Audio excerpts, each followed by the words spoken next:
Welcome to 28 Days of Beyond, where we reflect on our history, our heritage, our culture, and our own authentic voice.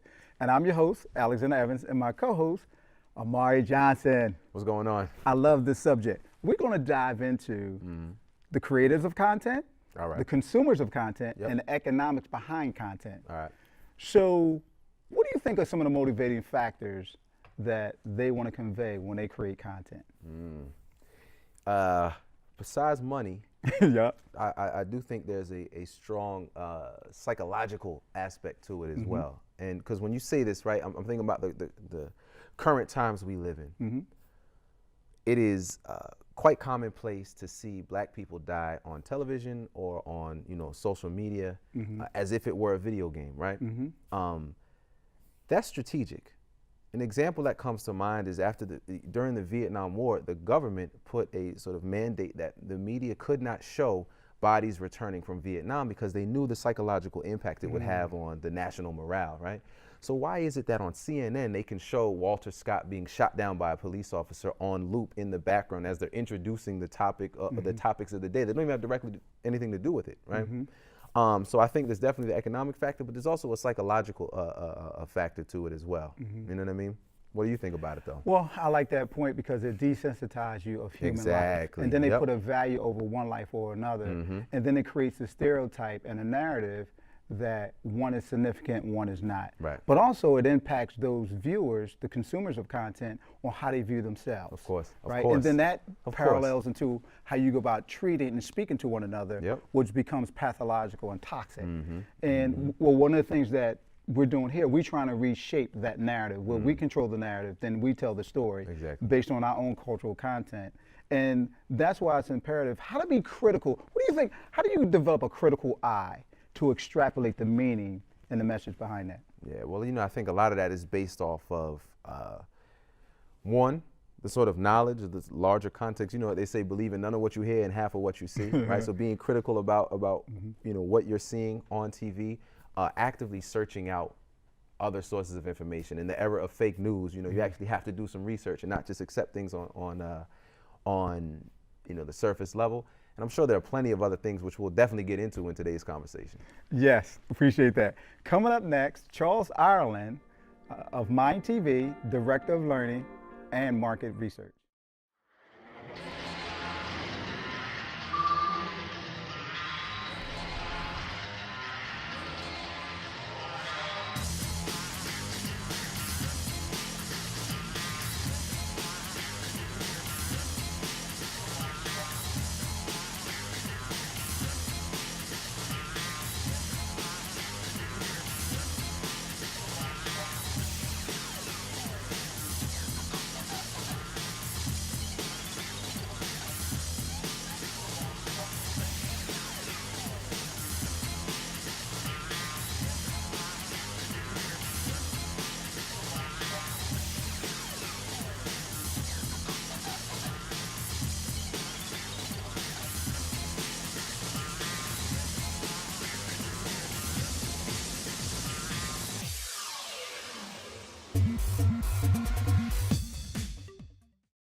Now we're back. Welcome to the set of 28 Days of Beyond, Charles. Thank you. Welcome. We're going to dive right in here. When it comes to, from your expertise, being at Mind TV, as well as being a consumer of content as well, what are your thought process behind the creators of content, the consumers of content, and the economics behind the content and what's driving it? Right. Those three parts of the triangle are what drives perception, Yeah. what drives what I believe or what I want to help you believe. Okay. So when it comes down to what we as people consume, I think to break that nexus, one of the things that we're going to have to do is help educate people into how to be more critical consumers of content, along with doing things such as we're doing now, being creators of content. Wow. The economics will be a driver on either side of this pendulum. But if you understand how to critically view, consume, and feather through the noise, you become able to make better informed decisions. Now, as a content creator, you have to be a bit more flexible also. Because you have to think about, what is my objective? Is my objective teaching, understanding, enlightenment? Is my objective financial gain? Is my objective trying to just give a voice in some way, shape, or form? So understanding why you create content, how it's going to be consumed, and again, as you mentioned, those economics behind it, all of that drives what we as people, what we as content creators do. But I think, again, the most important part and what we can all do is find ways to help train, teach, enlighten people about how to fetter through all of this nonsense and get to what is the critical component that I need to know, that I want to know, that's relevant to me, as opposed to you're just creating something and I'm just going to consume it or pay you for it without any understanding about what is the reason behind it? Why is it being created for me? What is the narrative that's being posed? So helping people understand how to be more critical about consuming content will help us as all Black folks to understand that no matter who's developing the content, no matter who's pushing the content, if we can find ways to think about what it is, think about what was the ethos of the individual or the organization creating that content.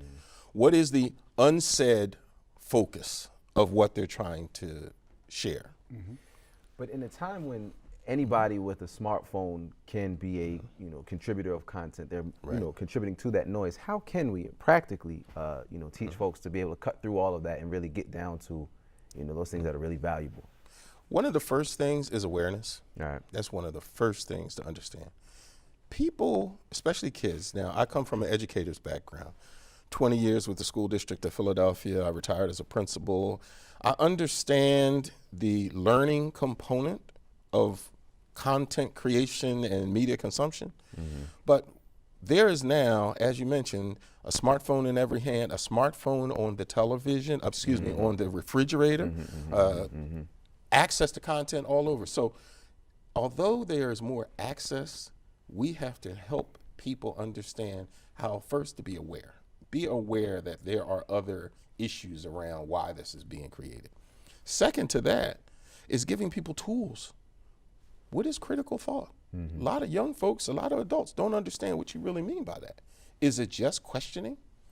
So then having people be aware of their own limitations and what they are knowledgeable about.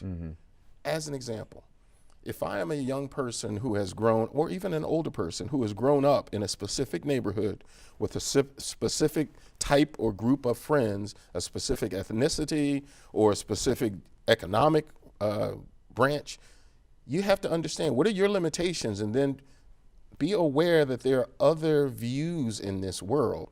So when you see something on your smartphone, or you say, I want to watch YouTube and I want to see something entertaining, you have to understand that people that make it in the world you live in is made up of things you may not have experienced. But you have to be open to say, there's another way to look at this, question it, who or what potentially created it, what were they trying to share with me?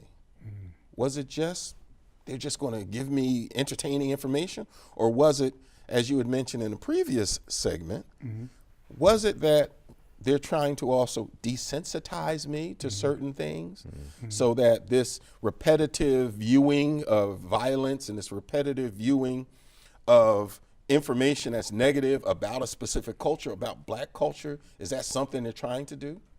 And also be aware that sometimes people create things and their reason isn't as important, isn't as known to them. I created because this is what I think you like.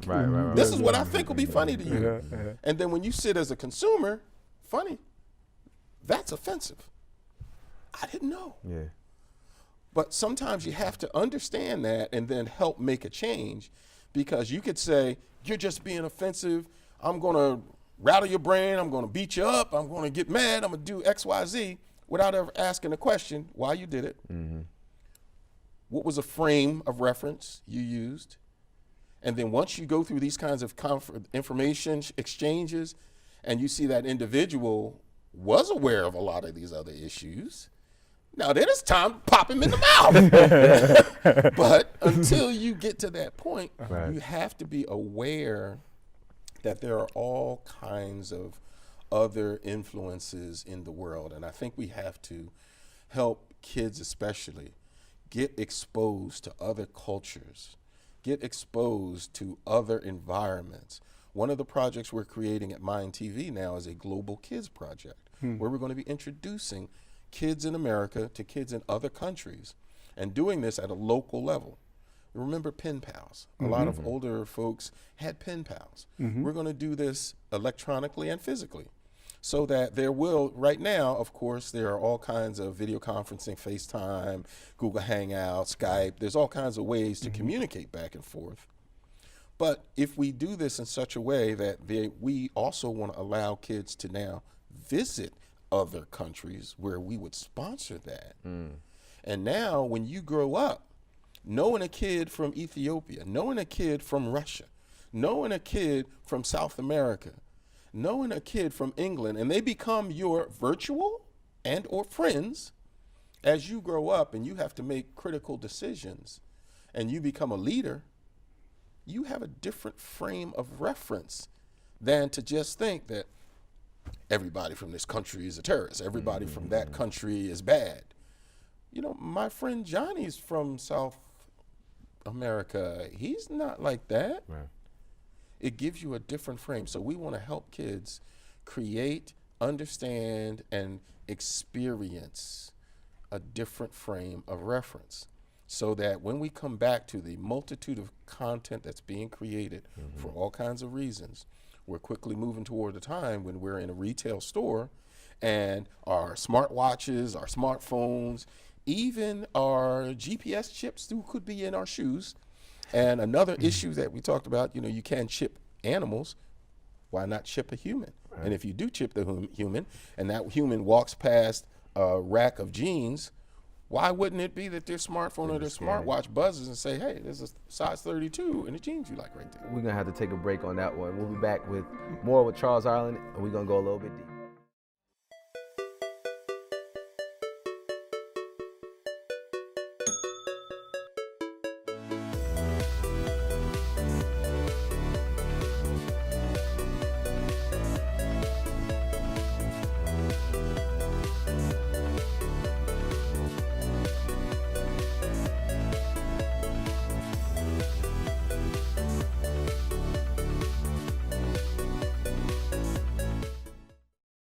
We're back with Charles from Mind TV, and we're going to continue the discussion. Charles, one of the things that you talked about developing a critical eye, and I thought it was imperative and important as well. In my younger years, as I was growing up, it was a movie out, TV show called Tarzan, Lord of the Jungle.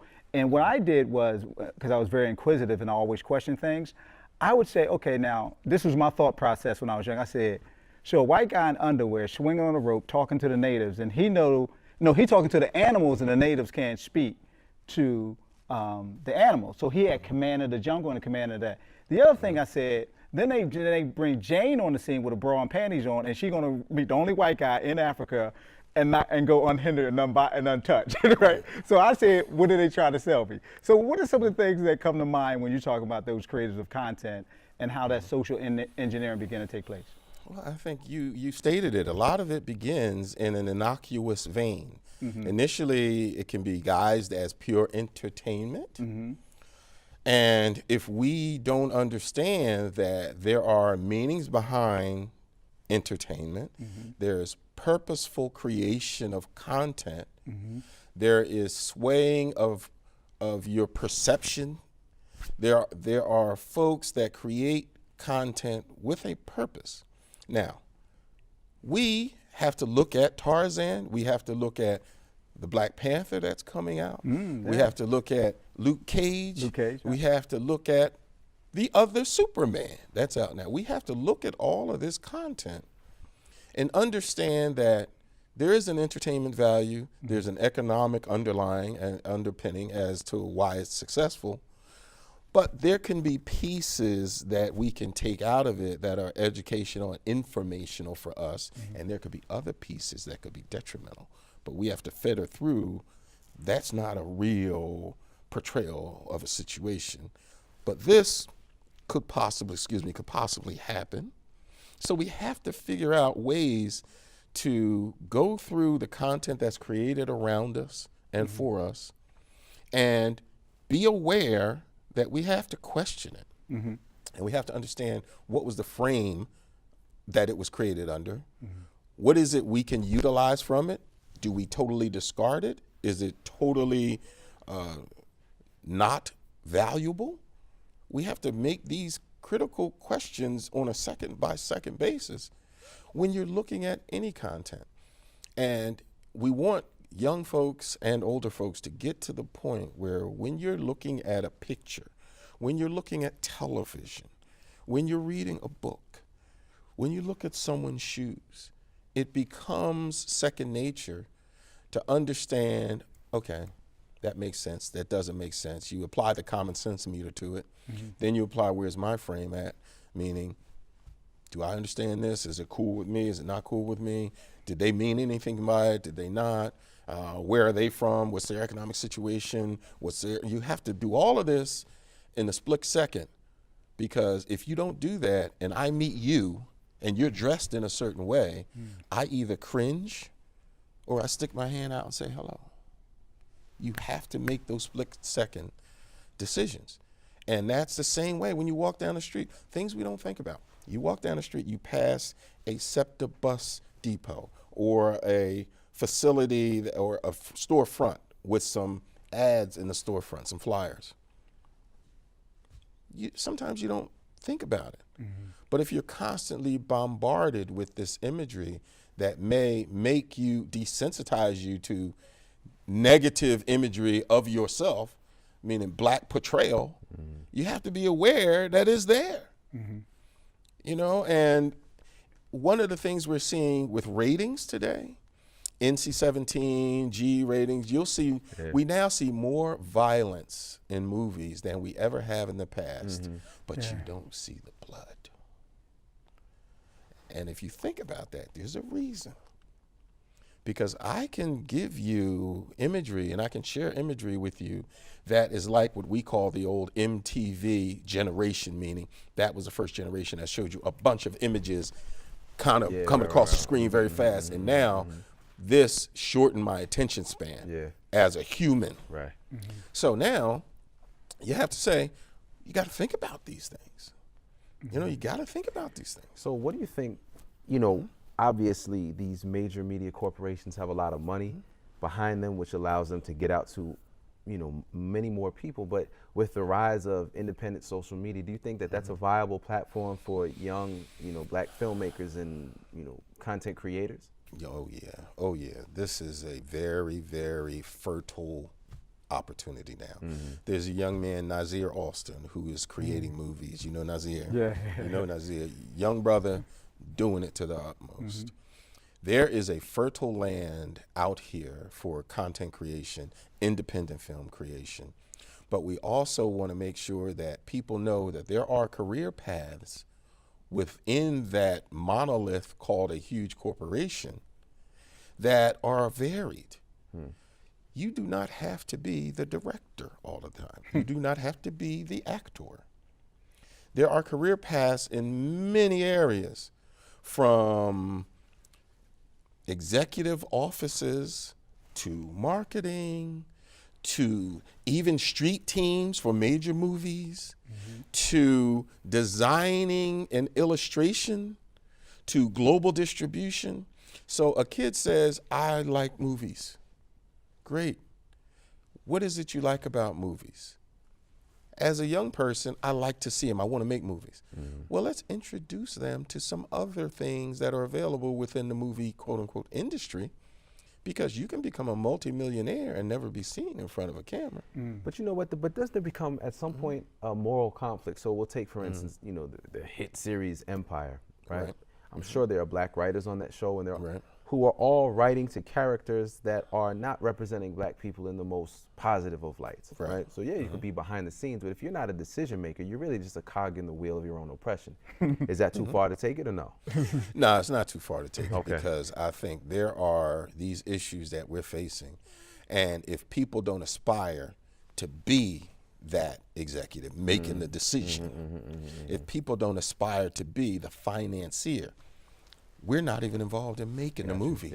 What I'm involved in is financing your organization. So if I now become the vice president or the president of an investment firm and you're making a movie, you got to come talk to me. And I don't want to see X, Y, Z. I want to see A, B, C. And that way you could call the shots from Right. So there are ways. There are ways to do that. Will everyone become that? Of course not. Of course not. And I think if you're hired to do things that you have to take on the moral imperative, you should not do things that would rub you the wrong way, that would be immoral, that would be detrimental to your own people. But you have to make that decision right here. And then when you step out there and do what you're going to do, make sure you do it better than anybody else. And that's Once you've made the decision, do it better than anybody else. And that's a great note to end on. Charles, we thank you for coming to 28 Days and Beyond, and we'll be right back with our final thoughts.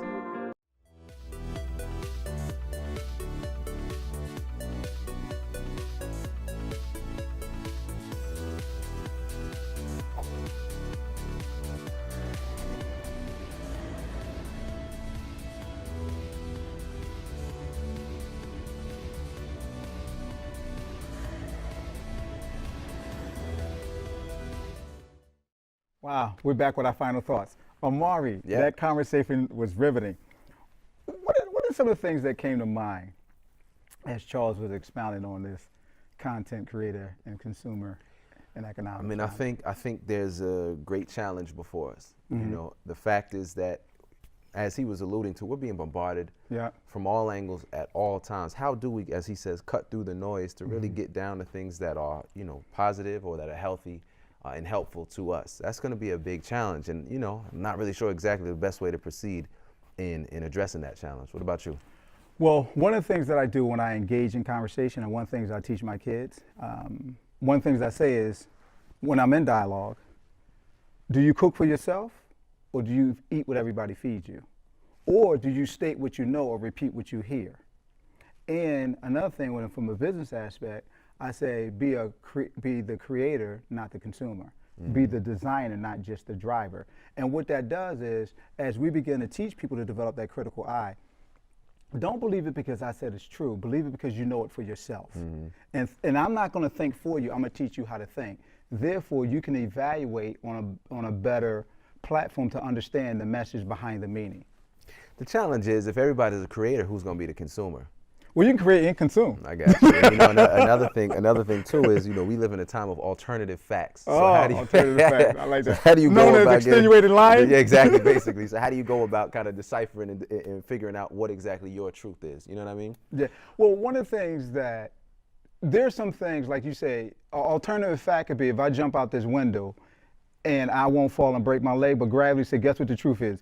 If you don't have a parachute and you hit that concrete, you're going to splatter. So as much as people like to say it's the alternative facts, that's not true in their own life. Yo, but you know, I mean, that's something we're talking about, everything that we're being bombarded with. I saw this interview with Newt Gingrich where he was talking about, you know, facts versus opinions, and how opinions are now replacing facts. He said, well, that's not what my people believe. You know, she says, yeah, but the facts show this. Well, that's not what they believe, so that's what they know to be true, right? And, you know, so basically to say that folks are stretching the limits of what opinion is so that it overlaps with what facts is for them. I think, man, we got to, for all the blessings that technology and social media has bestowed upon us, it's also presented just as many challenges. We're going to have to figure out how it is we're going to overcome that. But that's something that we're going to continue to address here on 28 Days and Beyond. We want to thank you for joining us again, where we reflect on our history, our heritage, and our culture in our own authentic voice. Until next time, peace.